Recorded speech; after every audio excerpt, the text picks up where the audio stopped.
حبيبنا وطبيبنا ومولانا محمدا عبده ورسوله أما بعد فأعوذ بالله من الشيطان الرجيم بسم الله الرحمن الرحيم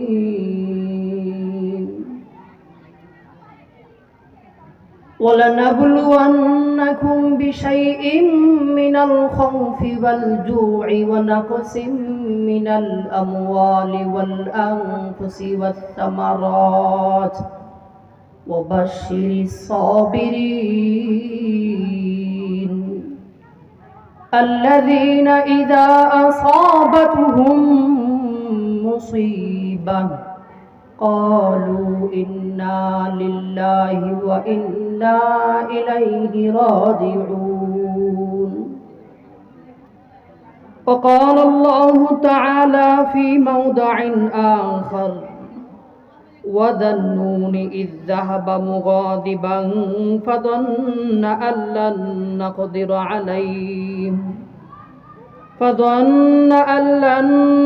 عليه فنادى في الظلمات أن لا إله إلا أنت سبحانك إني كنت من الظالمين فاستجبنا له ونجيناه من الغم وكذلك ننجي المؤمنين وقال النبي صلى الله عليه وسلم من يرد الله به خيرا يصب منه أو كما قال عليه الصلاة والسلام जो न थे खुद राह पर रू की हादी बन गया जो न थे खुद राह पर रू की हादी बन गया क्या नदर थे जिसने मुर्दों को मसीहा कर दिया क्या नदर थे जिसने मुर्दों को मसीहा कर दिया दुर्फिशानी ने तेरे कतरों को दरिया कर दिया दिल को रोशन कर दिया आंखों को बीना कर दिया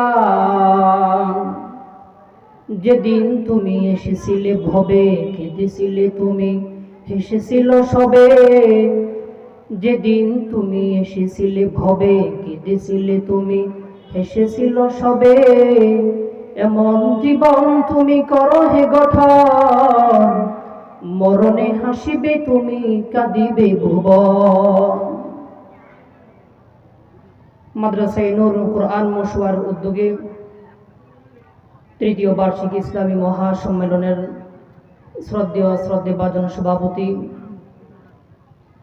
আমাদের বড় ভাই হযরত মাওলানা মুফতি ইসমাইল হোসেন সাহেব, আমি আপনাদের সামনে কোরআনে কারীমের গুরুত্বপূর্ণ একটা আয়াতে কারিমা তিলাওয়াত করেছি। আল্লাহ পাক রব্বুল আলামিন এই আয়াতের মধ্যে ইরশাদ করেন, ওয়ালা নাবলুওয়ান্নাকুম বিশাইইম মিনাল খাউফ ওয়াল জু'। আল্লাহ বলেন আমি অবশ্যই তোমাদেরকে পরীক্ষা করব। মিনাল খাউফ, কখনো ভয় ভীতি দিয়ে আমি আল্লাহ তাআলা তোমাদেরকে পরীক্ষা নিরীক্ষা করব। কখনো ক্ষুধা দিয়ে আমি আল্লাহ তাআলা তোমাদেরকে পরীক্ষা করব। কখনো ফসল পাইকা গেছে বিক্রি করবেন উঠাইবেন, এমন মুহূর্তে মুসিবত আসছে সব নষ্ট হয়ে গেছে। আল্লাহ বলেন কখনো কখনো ক্ষেতের ফসল নষ্টের মাধ্যমে আমি আল্লাহ তাআলা তোমাদের কাছ থেকে পরীক্ষা নিব। কোন ছাত্র যদি মনে করেন পুরা বৎসর পড়লো কিন্তু বৎসর শেষে বার্ষিক পরীক্ষা নাই, পরীক্ষা ছাড়া কি এই পড়ালেখার কোনো দাম আছে? কেন? পরীক্ষার মাধ্যমে তাকে যাচাই বাছাই করা যায় সে কয় নম্বরের ছাত্র। সে কি এতদিন ভালো পড়ালেখা করেছে নাকি ভালোভাবে পড়ালেখা করে নাই? দুনিয়ার নিজামের মতোই আল্লাহ পাক রব্বুল আলামিন আমাদেরকে বলেন, আমি আল্লাহ তোমাদেরকে পরীক্ষা করব, দেখব। আল্লাহ আরেক জায়গায় বলেন, লিয়াবলুয়াকুম আইয়ুকুম আহসানু আমালা, কে ভালো আমল করে, কে সুন্দর আমল করে, আল্লাহ বলেন আমি এটা দেখব। পরীক্ষা নিরীক্ষা ছাড়া যেমন স্কুল কলেজের ছাত্র, মাদ্রাসা ইউনিভার্সিটির ছাত্রের মর্যাদা বাড়ে না, বৃদ্ধি পায় না, ঠিক তদ্রূপ কোন বান্দার মর্যাদা পরীক্ষা নিরীক্ষা ছাড়া আল্লাহ পাকের দরবারেও বাড়ে না। যখন সে পরীক্ষা দেয়, পরীক্ষার মধ্যে উত্তীর্ণ হয়, তখন তার মর্যাদা যেমন স্কুলে বেড়ে যায়, মাদ্রাসায় বেড়ে যায়, সকলের সে প্রিয় হয়ে যায়। ঠিক বান্দা যখন পরীক্ষার সম্মুখীন হয়, পরীক্ষার সম্মুখীন হলে তার মর্যাদা, সে যদি উন্নত লাভ করতে পারে, সে যদি সবর করতে পারে, ধৈর্য ধারণ করতে পারে, আল্লাহ পাকের কাছেও তার মর্যাদা বহুগুণ বৃদ্ধি পায়। সুবহানাল্লাহ। আল্লাহ এই জন্য বলেন আমি তোমাদেরকে পরীক্ষা করব।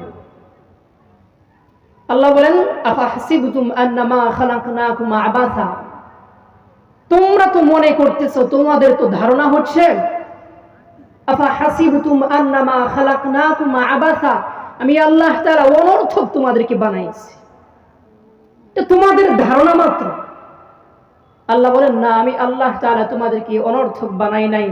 ওমা খালাকতুল জিন্না ওয়াল ইনসা ইল্লা লিয়াবুদুন, আমি আল্লাহ তাআলা জিন জাতি এবং মানব জাতিকে সৃষ্টি করেছি একমাত্র আমি আল্লাহ তাআলার ইবাদত, আল্লাহ পাকের বন্দেগী করার জন্য। তো আমরা বুঝতে পারলাম যেমনি ভাবে পরীক্ষা ছাড়া ছাত্রের মর্যাদা বাড়ে না, সম্মান বাড়ে না, সে টিচারদের কাছে প্রিয় হতে পারে না, ঠিক তদ্রূপ বান্দাও যদি পরীক্ষার সম্মুখীন না হয়, তাহলে তার মর্যাদা আল্লাহ পাকের কাছে বৃদ্ধি পায় না। এজন্য যুগে যুগে আল্লাহ তাআলা সবচেয়ে বেশি পরীক্ষা নিয়েছেন নবী আলাইহিস সালামদের কাছ থেকে। নবীরা সবচেয়ে বেশি পরীক্ষার সম্মুখীন হয়েছেন। এজন্য হাদিসের মধ্যে এসেছে, আল্লাহর নবী বলেন, আশাদ্দুন নাসি বালাআন আল আম্বিয়া সুম্মাল আমসাল ফাল আমসাল, সবচেয়ে বেশি পরীক্ষার সম্মুখীন হয়েছেন সাহাবায়ে কেরাম। তারপরে হচ্ছে সবচেয়ে বেশি পরীক্ষার সম্মুখীন হয়েছেন আম্বিয়া আলাইহিস সালাম, এরপরে সাহাবায়ে কেরাম, তারপরে তাবেঈন, তারপরে তাবেঈ তাবেঈ, তারপরে নেককার সালেহিনরা। আম্বিয়া আলাইহিস সালাম যখন কোনো মুসিবতের মধ্যে পড়তেন, এরা হাই হুতাশ আরম্ভ করতেন, কারণ এরা জানতেন আরে পরীক্ষার মাধ্যমেই তো বান্দার মর্যাদা আল্লাহ পাকের কাছে বৃদ্ধি পায়। এরা নবীর দরবার থেকে হাদিস শুনছে। আল্লাহর নবী সাল্লাল্লাহু আলাইহি ওয়াসাল্লাম বলেন, মাইয়ুরিদিল্লাহু বিহি খায়রান ইউসিব মিনহু, আল্লাহ পাক যার কল্যাণ চান, যার ভালো চান, যার মঙ্গল চান, তাকে আল্লাহ পাক বালা মুসিবত একের পর এক দিতেই থাকে। মুসিবত দিয়ে আল্লাহ তাআলা বান্দারে পরীক্ষা করে, কারণ পরীক্ষা ছাড়া বান্দার মর্যাদা আল্লাহ পাকের কাছে বাড়তে পারে না। এজন্য সাহাবায়ে কেরাম মনে করতেন, যেই ঘরে মুসিবত নাই, যেই ঘরে অসুস্থতা নাই, ওই ঘরের মধ্যে আল্লাহ পাকের রহমত থাকে না, বরকত থাকে না। যেই ঘরের মধ্যে বালা মুসিবত থাকে, যে অসুস্থ হয়ে যায়, ওই ঘরের মধ্যে বরকত থাকে, ওই ব্যক্তির উপরও আল্লাহ পাকের বরকত থাকে। সাহাবায়ে কেরামদের বিশ্বাস ছিল এটা।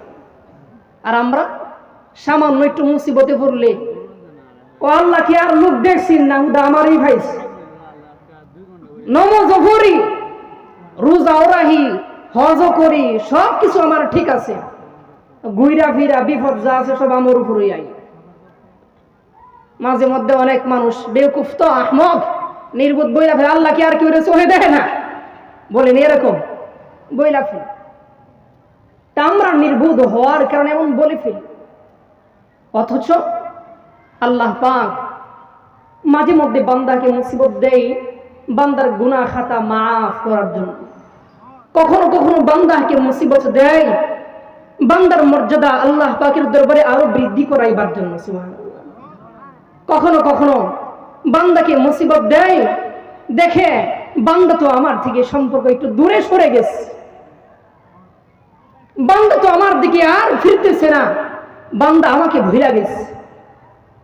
বান্দাকে কাছে টানার জন্য আল্লাহ তাআলা মাঝে মধ্যে বান্দাকে একটু মুসিবত দিয়া মিস কল দেয় আর কি। আল্লাহ দেখে বান্দা ব্রেক করে কি আল্লাহর দিকে বান্দা ফিরে আসবে।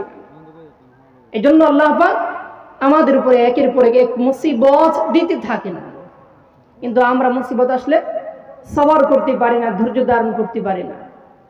আল্লাহ বলেন وَلَنَبْلُوَنَّكُمْ بِشَيْءٍ مِّنَ الْخَوْفِ وَالْجُوعِ وَنَقْصٍ مِّنَ الْأَمْوَالِ وَالْأَنفُسِ وَالثَّمَرَاتِ وَبَشِّرِ الصَّابِرِينَ।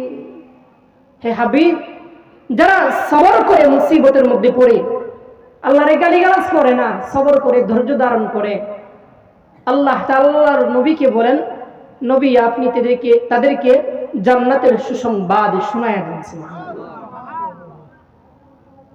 কাদেরকে জান্নাতের সুসংবাদ শোনাবেন? আল্লাহ পাক এদের গুণ বর্ণনা করতেছেন। আল্লাহ পাক বলেন, আল্লাযীনা ইযা আসাবাতহুম মুসিবা ক্বালু ইন্না লিল্লাহি ওয়া ইন্না ইলাইহি রাজিউন। যারা মুসিবতের মধ্যে পড়লে আল্লাহরে গালিগালাজ করে না, কোনা আল্লাহ আমারে ছাড়া আর কেউ দেখে না, এমন মনে করেন, এমন বলে না। মুসিবত আসছে, সবর করে ধৈর্য ধারণ করে আর পড়তে থাকে ইন্না লিল্লাহি ওয়া ইন্না ইলাইহি রাজিউন। তা আমরা কয়জনে পড়ি ইন্না লিল্লাহি ওয়া ইন্না ইলাইহি রাজিউন? আমরা কেউ পড়তে চাই না। শুধু যে মুসিবত হুদা আমার উপরে এই জিকির, তাই আমরা একটু বেশি করি। আল্লাহ পাক যেন আমাদের সবাইকে দ্বীনের সহি বুঝ দান করেন। সবাই বলি আমিন। সবর করা, ধৈর্য ধারণ করা। সাহাবায়ে কেরাম রাদিয়াল্লাহু তাআলা আনহুম এমনও হয়েছে মুসিবত আসে না, অসুস্থ না, মনে করছে তাইলে এই ঘরের মধ্যে রহমত মনে হয় নাই, বরকত নাই, আল্লাহ মনে হয় এই বান্দারে ভালোবাসে। যদি আল্লাহ ভালোবাসতো অবশ্যই আল্লাহ পাক তার মুসিবত দিত, বিপদ আপদে ফালাইতো। যেহেতু মুসিবত নাই, অসুস্থতা নাই, পরীক্ষা নিরীক্ষা নাই, এমন বান্দাকে আল্লাহ তাআলা পছন্দ করেন। হাদিসের মধ্যে এসেছে, একদা এক স্বামী আর স্ত্রী রাত্রিবেলা ঘুমাইছে, গভীর রাত্র হয়ে গেছে।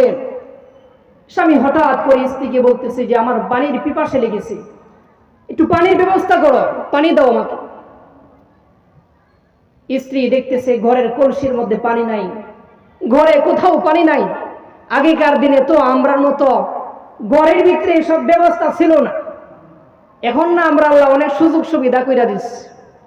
আগেকার দিনে দেখা যায় আমরা যারা মুরব্বীরা আছেন, আমাদের দাদারা, আমাদের মা এবং বাবারা, পুরা মহল্লার মধ্যে মাত্র একটা টিউবওয়েল ছিল, টিউবওয়েল ছিল না, এটা রেখে আমরা ইন্দারা, একটা কুয়া ছিল। এই কুয়া থেকে গোটা মহল্লার মানুষ পানি নিয়ে ব্যবহার করত। তো আল্লাহ তাআলা দেখেন আমাদেরকে কত সুযোগ সুবিধা করে দিচ্ছে। প্রতি ঘরে ঘরে এখন টিউবওয়েল। এমনও ঘর আছে দুইটা করে টিউবওয়েল, বাইরে একটা, ভিতরে আরেকটা। তো বলতেছিলাম, স্বামী বলছে যে আমার তো পানির পিপাসা লেগেছে, তৃষ্ণা লেগেছে, একটু পানির ব্যবস্থা করো। স্ত্রী ঘরের কোনায় কলসি তালাশ করতে লাগলো পানির আনার জন্য। গিয়ে দেখতেছে কলসিতে পানি নাই। চিন্তা করতেছে, স্বামী পানি চাইছে, পানির তো ব্যবস্থা করতে হবে। এই জন্য পানির তালাশি চলে গেছে বহু দূরে, এই কুয়ার মধ্যে চলে গেছে।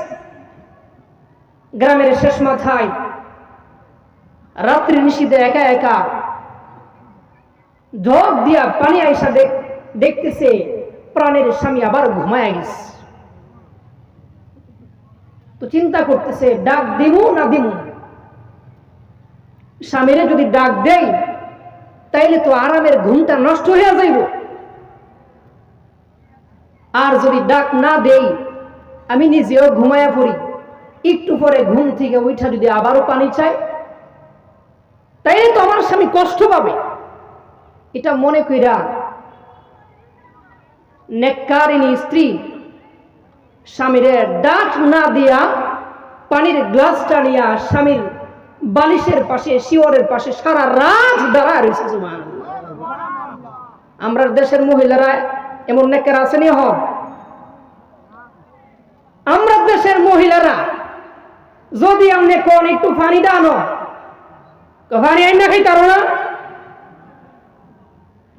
সাথে সাথে আপনি কইবেন একটা দেখবেন তিনটার উত্তর দাঁড়াইছে লগে, কারণ আল্লাহ বানাইছে এর বেহা আড্ডি দিয়া। এই কারণে এদের স্বভাব হচ্ছে, চরিত্র হচ্ছে বক্র। এই জন্য মা বোনরা যারা আছেন আপনাদের প্রতি আকুল আবেদন থাকবে। হাদিসের মধ্যে আল্লাহর নবী বলেন, আল মারআতু ইযা সাল্লাত খামসাহা ওয়া সামাত শাহরাহা ওয়া আহসানাত ফারজাহা ওয়া আতাআত বা'লাহা ফালতাদখুল মিন আইয়ি আবওয়াবিল জান্নাতি শাআত। চারটা কাজ যে মহিলা করতে পারবে, জান্নাতের 8টা দরজা আল্লাহ তাআলা ওই মহিলার জন্য খুইলা রাখবে। আল্লাহ তাআলা ফেরেশতারে বলবে, এই মহিলারে বল, আমার বান্দিরে বল, জান্নাতের 8টা দরজা আমার বান্দির জন্য খুইলা রাখছি, তার কোন দরজা দিয়া আমার জান্নাতে ঢুকতে মন চায় ওই দরজা দিয়ে যেন আমার জান্নাতের ভিতরে ঢুকা পড়ে। সুবহানাল্লাহ। আল্লাহর নবী বলেন, আল মারআতু ইযা সাল্লাত খামসাহা, যে মহিলা 5 ওয়াক্ত নামাজ যথাসময়ে ঠিকমতো আদায় করবে, সামাত শাহরাহা, রোজা রাখবে, ওয়া আহসানাত ফারজাহা, তার সতীত্বের হিফাজত করবে অর্থাৎ পর্দা করবে, ওয়া আহসানাত ফারজাহা ওয়া আতাআত বা'লাহা, আর স্বামীর কথা মাইনা চলবে, ফালতাদখুল মিন আই আবওয়াবিল জান্নাতি শাআত।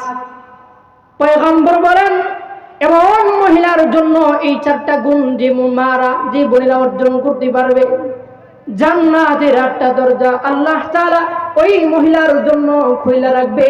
ফালতাদখুল মিন আই আবওয়াবিল জান্নাতি শাআত, এই মহিলা জান্নাতের 8টা দরজা দিয়া যে কোন দরজা দিয়া আল্লাহর জান্নাতের ভিতরে প্রবেশ করবে। এমন ছিল আগেকার দিনের মহিলাদের চরিত্র। কিতাবের মধ্যে লেখছে, স্বামীরে কেমন মানছে একটা মহিলা দেখেন। স্বামী সফরে যাইতেছে, মনে করেন স্বামী শ্বশুর বাড়িতে থাকে, নিজ তলায় থাকে শ্বশুর শাশুড়ি, দ্বিতীয় তলায় থাকে স্ত্রী আর স্বামী। স্বামী সফরে যাইতেছে, স্ত্রী বইলা যাইতেছে, দেখো আমি কিন্তু সফরে যাইতেছি, আমার অনুমতি ছাড়া 2 তলা থেকে নিচ তলার নামার অনুমতি নেই, কোন সময় ভুলেও নামতে পারবা না। বেচারিনী মহিলা কিছুদিন পর স্বামী চলে যাবার পর দেখতেছে নিজ তলা থেকে সংবাদ আসছে যে আপনার বাবা তো অসুস্থ অনেক। এখন এই মহিলা নবীর দরবারে চিঠি লিখছে, হে আল্লাহর রাসূল, আমার বাবা নিজ তলায় অসুস্থ, আমার মন চাইতেছে যাবার জন্য, বাবার একটু দেখতাম, কিন্তু আমার স্বামীর তো অনুমতি নাই। স্বামী তো আমার দ্বিতীয় তলা থেকে নিজ তলা নামতে পর্যন্ত নিষেধ করছে। নবী গো, এখন কি আমার বাবারে দেখার জন্য নিজ তলা নামতে পারি? আল্লাহর নবী ফতোয়া দিছে। আল্লাহর নবী বলে, না, তোমার স্বামী যেহেতু তোমার নিষেধ করছে, বারণ করছে, নিজ তলা নামার তোমার অধিকার নাই। মহিলা নিজ তলার নামে নাই, স্বামীর সাথে তো যোগাযোগ নাই, বহু দূর থাকে, সফরে চলে গেছে। কিছুদিন পরে আবারও সংবাদ আসছে,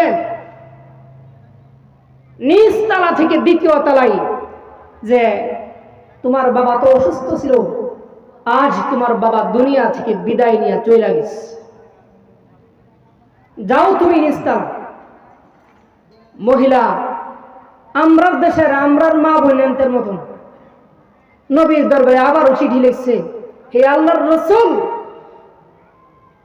আমার তো বাবা ইন্তেকাল করছে, আমার মন চাইতেছে শেষবারের জন্য আমার বাবাকে একটু দেখতে, কিন্তু আমার স্বামী যে আমাকে বারণ করেছে, নিষেধ করেছে। নবী গো, যদি আপনি অনুমতি দেন তাইলে আমি নিচে যাব, অন্যথায় আমার বাবাকে দেখার জন্য আমি যাব। আল্লাহর নবী বলেন, তোমার স্বামী যেহেতু তোমাকে বারণ করেছে, নিষেধ করেছে, তাহলে তুমি নিচ তলা আর যাও না। মহিলা দ্বিতীয় তলা থেকে নিচ তলা স্বামীর অনুমতি ছাড়া বাবারেও দেখতে গেছেন। কিছুদিন পরে আল্লাহর নবীর সাথে সাক্ষাৎ হয়েছে।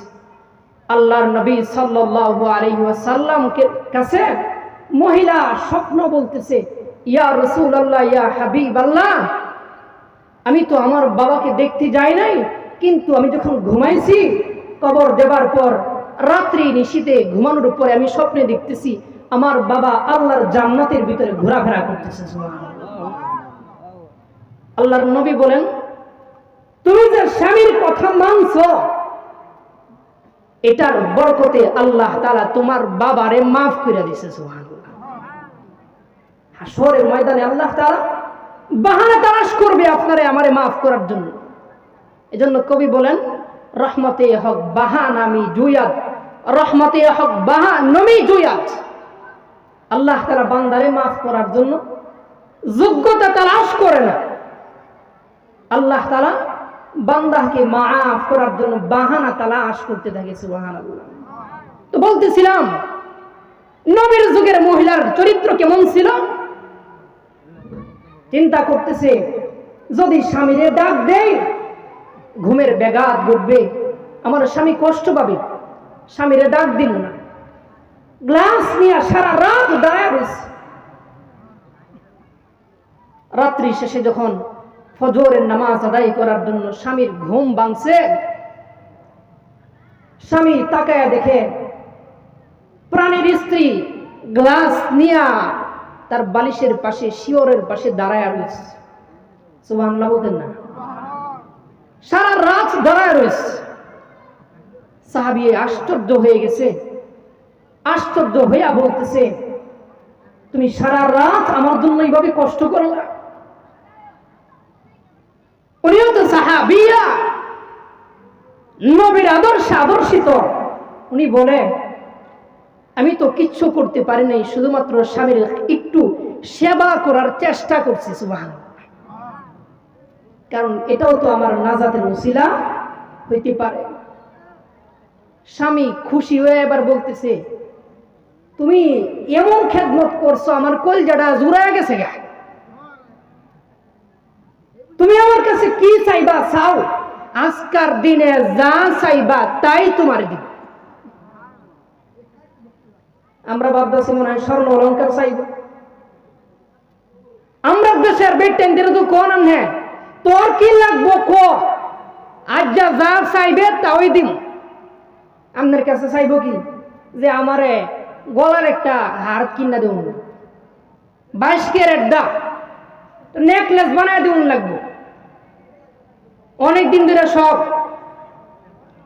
আংটি কিনতাম, জীবনে তো আংটি কেনার সুযোগ হয়েছে না, এই সুযোগ মিস করুন যারা, আমার একটা আংটি কিনে দেউন লাগবে। সাহাবীর স্ত্রী, সাহাবী বলে, ওগো প্রাণীর স্ত্রী, তুমি আজকে যা চাইবা আমার কাছে তাই পাইবা, বলো কি চাও। সাহাবীর স্ত্রী আল্লাহর নবীর আদর্শে যেহেতু আদর্শিত হয়েছেন, স্বামীকে এবার বলতেছেন, স্বামী গো, আপনি সত্যি করে বলেন আজকে যা চাইবো আমাকে তাই আপনি দিবেন কিনা। স্বামী বলে, হ্যাঁ সত্য সত্যই বলতেছি, আজ তুমি আমার কাছে যা চাইবা আজ আমি তোমারে তাই দিয়া দিমু, চাও আমার কাছে। এবার স্ত্রী বলতেছে, স্বামী গো, পরে কিন্তু আবার পোল্টি মারতাছেন না, পরে আবার কথা ঘুরান দিয়েন না, দেখেন ভাইবা শুনা বলেন। সাহাবী বলে, হ্যাঁ আজকে যা চাইবা তোমার তাই দিব। স্ত্রী বলতেছে, যদি তাই হয় তাইলে আমি চাইতাছি আমার এমনি তালাক দেন। কি বলছে? আমার এমনি তালাক দিলাম। স্বামী চিন্তা করতেছে, এ তো ভালো স্ত্রী, আরে আমি পুরস্কার দিব, স্বর্ণ অলঙ্কার চাইবো, গহনা ইত্যাদি চাইবো, তো আমার কাছে কি চাইতেছি? তালাক চাইতেছি। না, তোমার তালাক দেওয়া দিত না। আমি তো এটার কথা তোমারে বলি নাই। মহিলা সাহাবিয়া স্বামীকে বলে, স্বামী গো, আপনি কি মিথ্যা বলতেছেন নাকি? একটু আগে না আমারে বলছেন যা সেই তাই দিবেন। ওগো নবীর সাহাবী, সাহাবীরা তো মিথ্যা বলতে পারে না।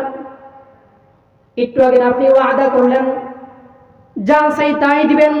আমি আপনার কাছে তালাক চাইতেছি, সুতরাং আপনি আমারে তালাক দিয়া দেন, তালাক দিয়া দেন আমারে।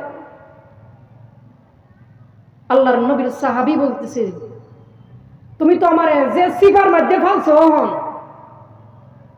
আমি তো ধারণা করছি তুমি আমার কাছে স্বর্ণ অলংকার, টাকা পয়সা ইত্যাদি চাইবা। কইবা যে বাজারের যে বিড়াটা আছে, বিড়াটা আমার লিখে দেলাইবেন, এমন কইবা। তুমি তো চাইতেছো তালাক, আমি তোমাকে তালাক দেব।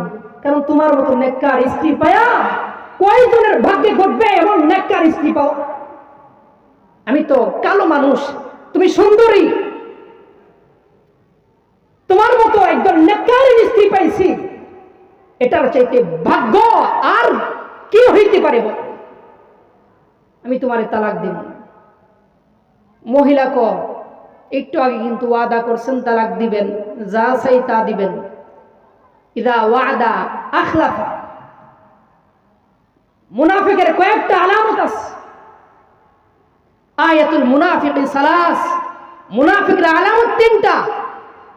ইদা হাদ্দাসা কাযাবা, কথা কইলে মিছা কথা কয়, মিথ্যা কথা বলে। ওয়া ইদা ওয়াদা আখলাফা, ওয়াদা করলে ওয়াদা পরিপূর্ণ করে না।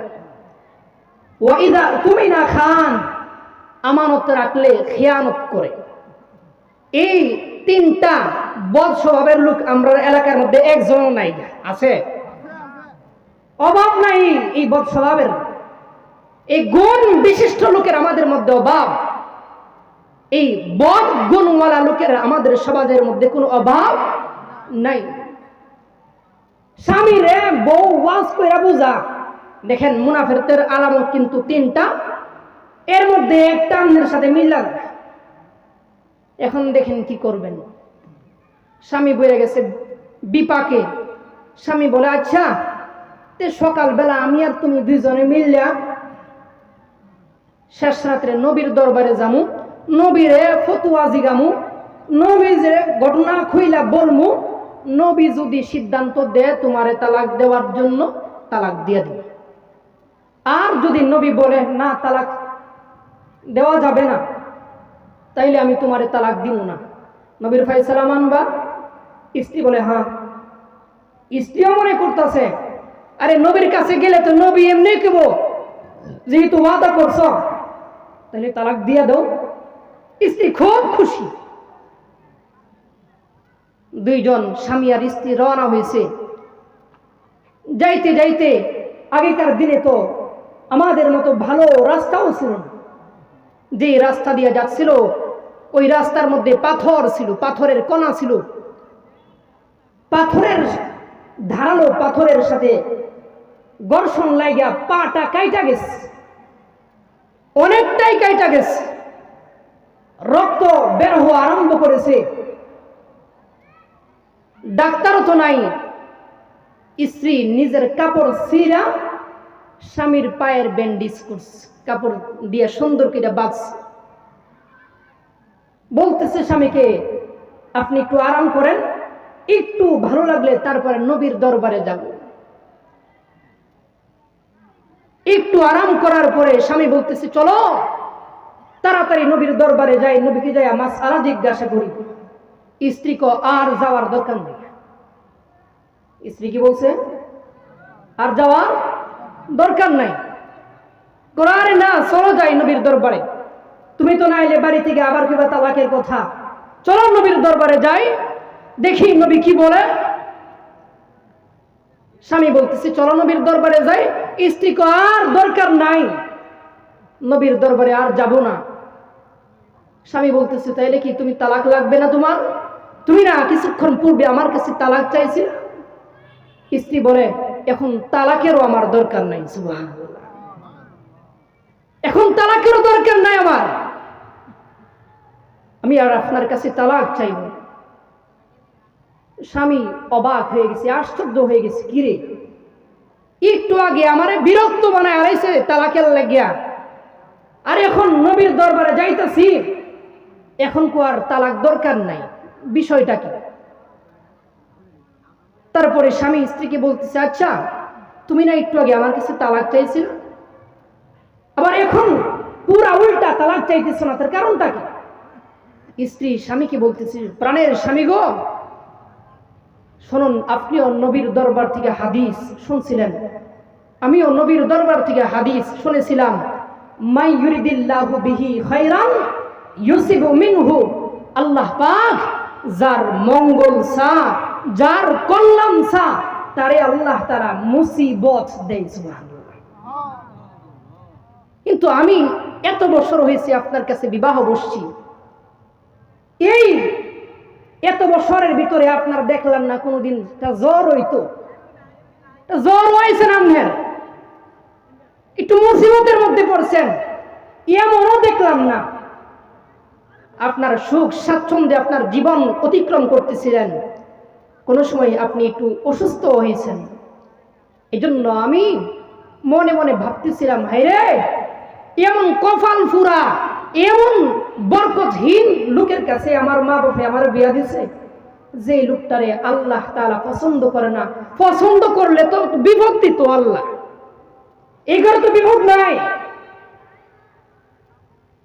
স্ত্রী বলতেছে, কিন্তু যখন আপনার কাছে সুযোগ পায়া তালাক চাইলাম, নবীর দরবারে রওনা হওয়ার পর হাঁটতেছেন, হাঁটার পথে ধারালো পাথরের সাথে ঘর্ষণ লেগে আপনার পাটা কাইটা গেছে, রক্ত ক্ষরণ হওয়া আরম্ভ করেছে, তখন বুঝতে পারছি মুসিবত আইসা পড়ছে, আমার স্বামীকে আল্লাহ পাক অনেক ভালোবাসে। সুবহানাল্লাহ। আমার স্বামী আল্লাহ পাক বড় পছন্দ করে, বড় ভালোবাসে, এই জন্য আল্লাহ তাআলা মুসিবত দিচ্ছে, আর এই জন্যই এখন বলতেছি আর আমার তালাকের দরকার নেই।